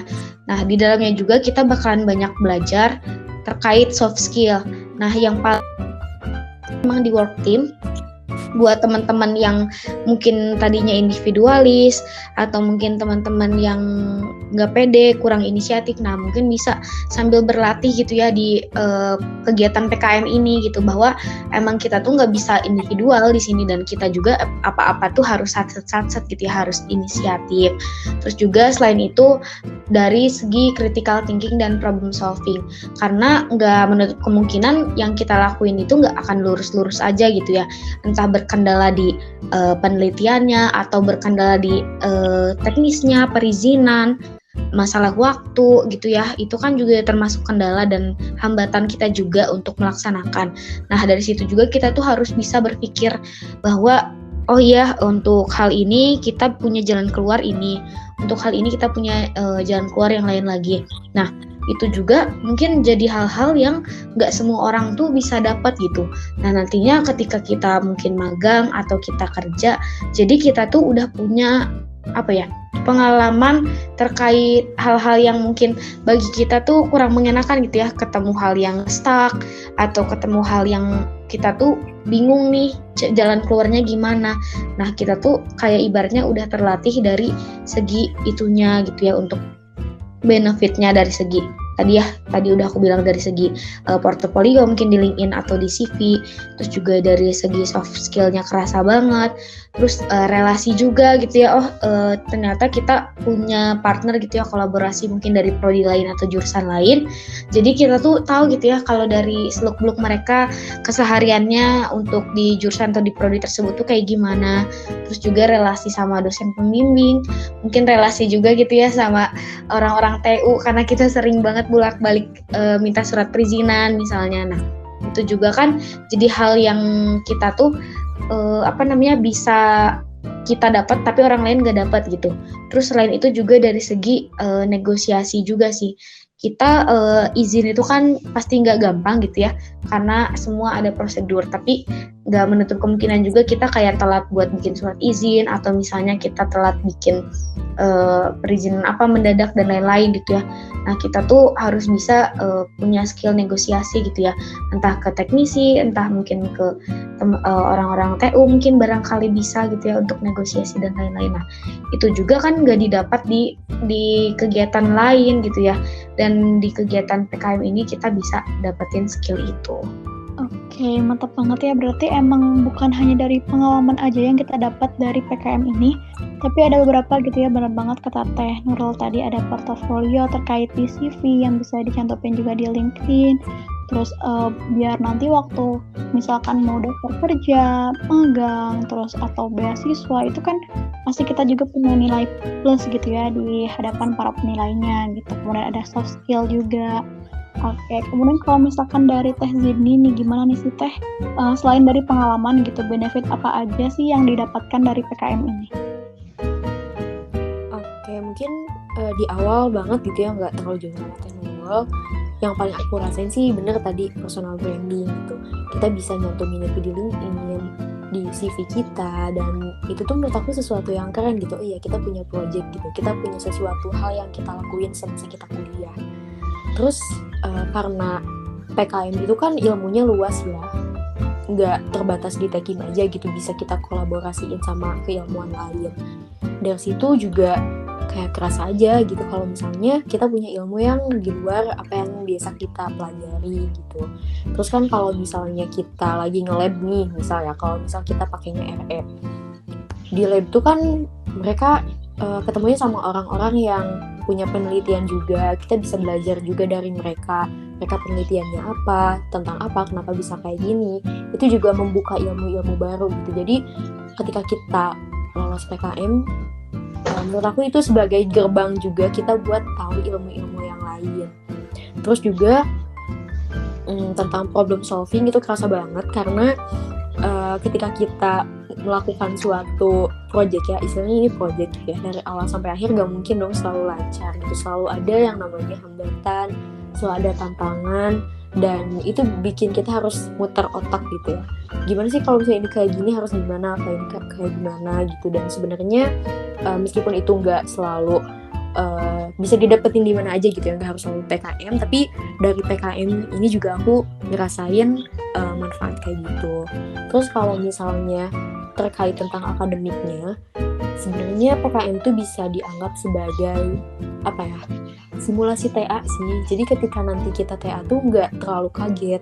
Kayak misal nih, kita kan selama praktikum biasanya alat-alatnya udah disediain sama teknisi, bahan-bahannya udah, alat-alatnya udah, kita tinggal udah praktikum aja gitu. Tapi kan ketika kita TA nanti kita harus nyiapin bahannya sendiri, alatnya sendiri, ngerangkai alatnya sendiri, nanti birokrasi perizinan itu juga sendiri. Kan kalau misal praktikum nggak perlu perizinan dan lain sebagainya gitu, tapi ketika PKM kita belajar, oh ya perizinan lab kayak gini, cara nentuin labnya juga kayak gini, dilihat dulu alat-alatnya ada atau enggak. Terus nanti peminjaman alat kayak gimana, peminjaman lab kayak gimana, interaksi sama TU, interaksi sama teknisi, itu terasa banget gitu ya. Sehingga nantinya pas kita mau TA, setidaknya kita udah punya bayangan. Dan bagi aku PKM juga udah semacam miniaturnya TA gitu ya, karena dari strukturnya sendiri itu mirip-mirip, dimulai dari proposal, terus nanti ada isinya juga dari mulai pendahuluan, terus juga latar belakang, metode, ke hasil gitu. Itu urutannya nggak terlalu jauh dari segi sistematikanya. Jadi kalau misalnya yang aku rasain buat di akademiknya sih itu, sisanya banyak sih sebenarnya nggak bisa disebutin satu-satu gitu ya. Entah itu dari segi soft skillnya maupun hard skillnya, itu pasti berkembang karena kan kita ngelakuin ini nggak cuma sebulan 2 bulan gitu ya, tapi cukup panjang. Dan hubungan sama orang lain juga sih, hubungan intrapersonal itu kerasa banget gitu ya. Dari yang awalnya mungkin kalau praktikum kan cuman ya beberapa jam doang gitu ya kita melakukan praktikum. Tapi kalau misalnya ini ngelakuin berbulan-bulan dengan orang yang sama, ya mungkin nggak selalu sejalan gitu ya. Gimana sih cara kita menghadapi orang tersebut, lebih kenal lagi gitu ya. Oh ya, orang ini kayak gimana, kita harus bisa ngerti tiap orang tuh harus punya penanganan yang berbeda-beda sih, istilahnya kayak gitu. Cukup sih kalau dari aku. Oke, berarti mantap banget gitu ya, dari PKM ini aku bisa dapat hal-hal atau benefit-benefit lain yang emang bener-bener kerasa gitu ya kak kitanya, kayak tadi yang personal branding, terus ilmunya menjadi luas gitu ya, benar banget tadi kita tuh bisa ngebuka gerbang-gerbang ilmu yang lain gitu. Terus kita juga bisa problem solving gitu ya, dimana kita muter otak buat memecahkan suatu masalah tersebut. Kemudian bener banget sih kalau tes ini aku juga ngelihat kayak tes Sydney, teh Nurul, kalau misalkan ngelakuin PKM itu kayak bener-bener kayak simulasi TA, dimana kayak penyusunan dan perizinan lab dan cara nentuin labnya itu kan emang bener-bener sama kayak TA nanti gitu ya, dan itu bisa dijadiin buat nanti TA kedepannya selanjutnya dari pengalaman dari PKM tersebut. Oke, mungkin tadi juga disebutin gitu ya sama Teh Zidni, kalau misalkan PKM itu gak 1 bulan atau 2 bulan, tapi berbulan-bulan. Nah, dari cerita Teh Nurul juga gitu ya, kita bisa tahu banyak banget gitu ya waktu teteh-teteh yang terpakai. Dan teteh juga mungkin tahu gitu ya kalau mahasiswa Polban itu, khususnya jurusan teknik kimia, mungkin sibuk banget. Nah, gimana sih cara teteh gitu ya membagi waktu antara kesibukan tugas kuliah, himpunan, PKM, dan kegiatan lain? Apalagi gitu ya kalau aku lihat gitu ya, kalau Teh Nurul nih, Teh Nurul kan juga ikutan yang Cemekar itu kan, dan kalau misalkan Teh Zini juga ikutan yang kayak Poljar, terus udah kayak gitu, ikutan juga yang ajudan gubernur gitu ya Teh. Nah, gimana sih cara teteh-teteh ini ngebagi waktunya gitu di kala kesibukan akademik, himpunan, dan kegiatan lain? Boleh mungkin dijawab terlebih dahulu oleh Teh Zidni. Oke, kalau misalnya masalah bagi waktu sih sebenarnya aku pun terkadang gitu ya masih susah gitu ya buat bagi waktu. Tapi untuk sekarang saat ini aku selalu berusaha buat bikin skala prioritas, mana yang harus duluan dikerjain dan mana yang setidaknya bisa ditunda dulu. Pokoknya usahain sih tiap hari tuh kita bikin semacam to-do list. Hari ini mau ngapain aja, apa aja yang mau kita capai hari ini. Meskipun itu progresnya cuma 1%, tapi kalau misalnya kita lakuin secara konsisten, itu kadang-kadang nggak kerasa, tahu-tahu beres aja gitu. Pokoknya aku selalu nulisin apa yang mau aku lakuin tiap harinya. Entah itu mau pagi hari atau malam hari, itu terserah. Intinya kita tahu gitu. Waktu yang kita gunakan itu mau digunakan buat apa, karena kan waktu kita sama-sama 24 jam, tinggal itu terserah ke kita mau pakai buat apa, kayak gitu sih. Terus jangan lupa juga buat target mingguan, target bulanan, sehingga nantinya kita tahu gitu apa aja yang perlu kita selesain di dalam waktu dekat, dalam waktu sedang, menengah gitu ya, ataupun dalam waktu yang durasinya cukup lama. Pertama sih itu bikin timeline, entah itu mau harian, mau mingguan, atau mau bulanan, itu perlu banget gitu. Terus kalau misalnya udah tingkat akhir sih sebenarnya nggak terlalu banyak organisasi yang gimana-gimana gitu ya, karena kan kalau misalnya untuk organisasi biasanya dihabisin di tingkat 1 biasanya ya, tapi ada juga yang lanjut jadi pengurus dan aktif banget, itu juga ada. Tetapi untuk tingkat akhir sendiri sih biasanya udah pada mulai fokus TA, mau ke tingkat akhir tuh ada KP juga kan. Jadi diusahain sih mulai mengurangi atau mereduksi kegiatan-kegiatan yang sebenarnya udah nggak kita perluin lagi. Bukan nggak diperluin sih, tapi oh ya kita udah coba itu gitu, kita udah paham rasanya di situ, kita udah ambil ilmu yang ada di situ, sekarang kita coba ilmu yang lain kayak gitu. Jadi kalau misalnya ada sesuatu yang udah bisa kita tinggalkan dan bisa kita delegasikan ke orang lain, ya udah gitu, kita bisa fokus ke hal-hal yang lebih penting buat kita, kayak gitu sih kalau misalnya tentang bagi waktu gitu ya. Terus kan kita juga hidup nggak harus selalu tentang kuliah, punya waktu juga buat keluarga, punya waktu juga buat diri sendiri. Intinya sih kita harus pintar-pintar aja bagi waktu. waktu, mana waktu buat diri sendiri, mana waktu buat keluarga, mana waktu buat teman, mana waktu buat kewajiban, mana waktu buat istirahat juga. Dan jangan lupa, menurut aku istirahat tuh penting banget gitu ya. Usahakan kayak kasih jeda buat sekadar self care, me time gitu, itu perlu banget gitu ya. Meskipun mau sibuk apapun, setidaknya kasih waktu buat diri sendiri. Itu sih paling kalau dari aku. Oke, benar banget ya. Kata Teh Zini tadi, meskipun kita banyak kegiatan, kita masih tetap harus meluangkan waktunya gitu ya untuk kita gitu. Terus tadi juga benar banget ada yang to-do list, terus jangan lupa buat target kayak timeline harian, mingguan, bulanan.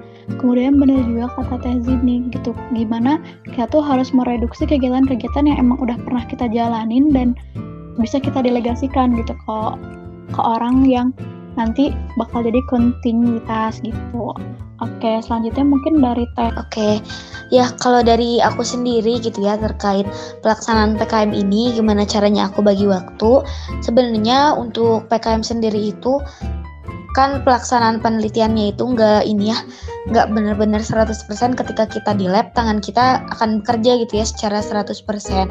Tapi seringkali juga kayak kita tuh di lab, tapi kita tuh lebih ke nunggu gitu ya, entah itu ada di proses pengovenan kan, itu misalnya butuh beberapa jam dan kita tuh di lab jadi kita nunggu oven, atau misalnya lagi ada yang namanya tahap hidrolisis, atau mungkin teman-teman yang lain gitu ya, beda penelitian, beda lagi prosesnya, mungkin ada proses pereaksian yang itu tuh butuh waktu beberapa lama untuk bisa dilakukan gitu ya, dan itu tuh nggak perlu tenaga kita gitu.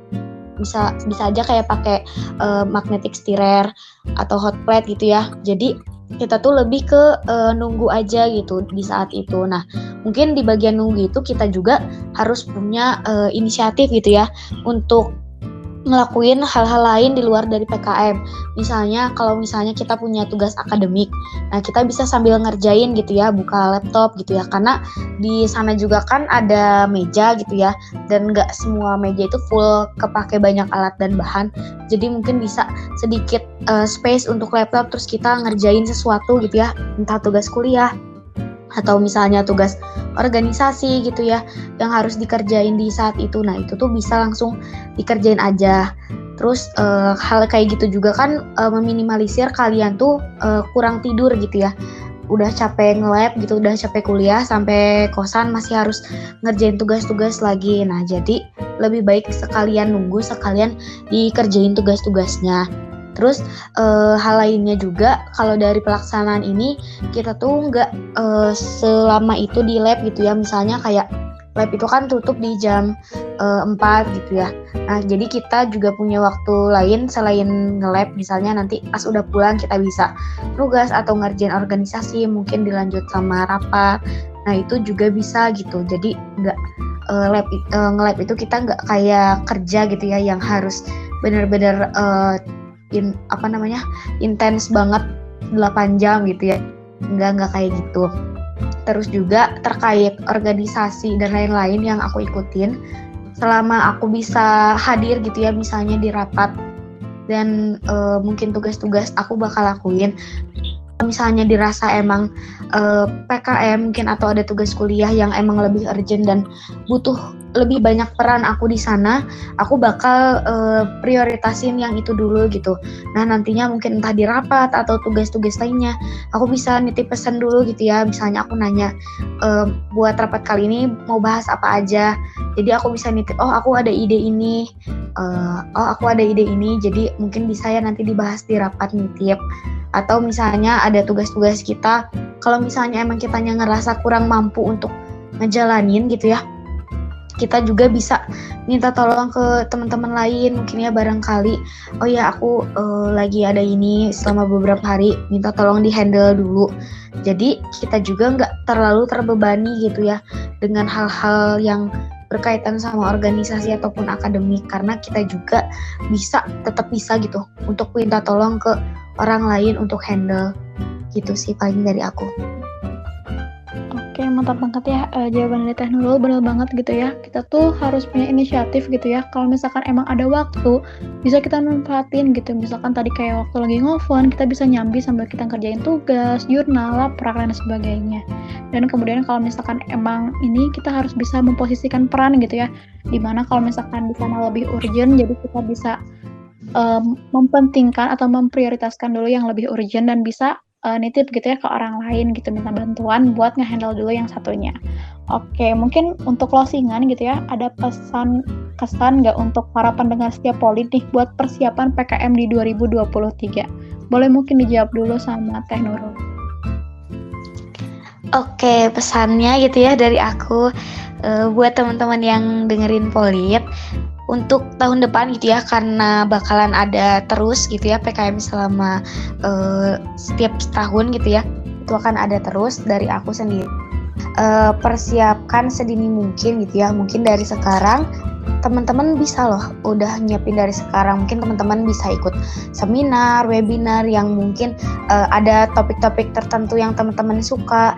Dari sana teman-teman bisa dengar gitu ya persepsi dari ahli-ahli atau pematerinya itu terkait permasalahan atau inovasi yang udah ada sekarang tuh seperti apa.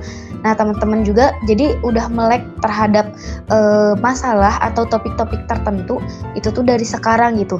Jadi nantinya ketika PKM juga teman-teman udah tahu, oh waktu itu pernah nih bahas tentang bioetanol misalnya, atau waktu itu pernah nih bahas tentang ada plastik larut air dan lain-lain. Nah, itu tuh teman-teman juga udah ada setidaknya sedikit ilmunya gitu ya, sedikit pengenalan dulu gitu. Terus yang kedua, ketika nanti teman-teman misalnya udah dengar nih desas-desus, oh udah mau mulai nih PKM Dikti atau PKM Polban, nah teman-teman bisa sedini mungkin juga untuk mempersiapkan timnya gitu ya.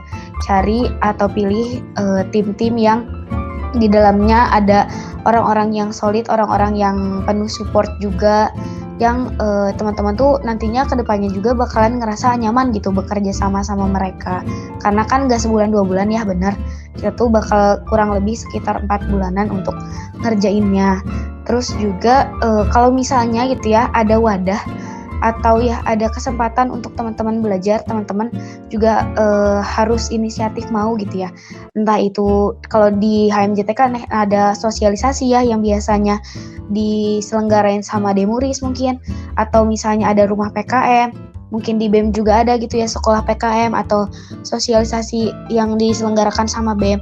Nah, teman-teman juga bisa gitu untuk ikutan, karena dari sana juga teman-teman bakalan dapat ilmunya gitu ya, terkait tips and trick, terus gimana caranya teman-teman bisa ngikutin buku panduannya dan lain-lain. Jadi teman-teman juga akan lebih pede dalam ikutan.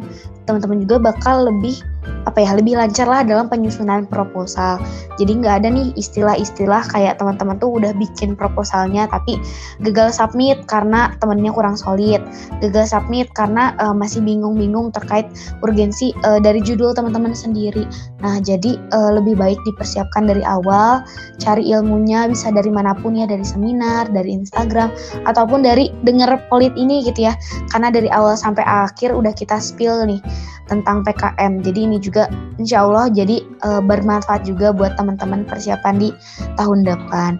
Cukup dari aku, terima kasih.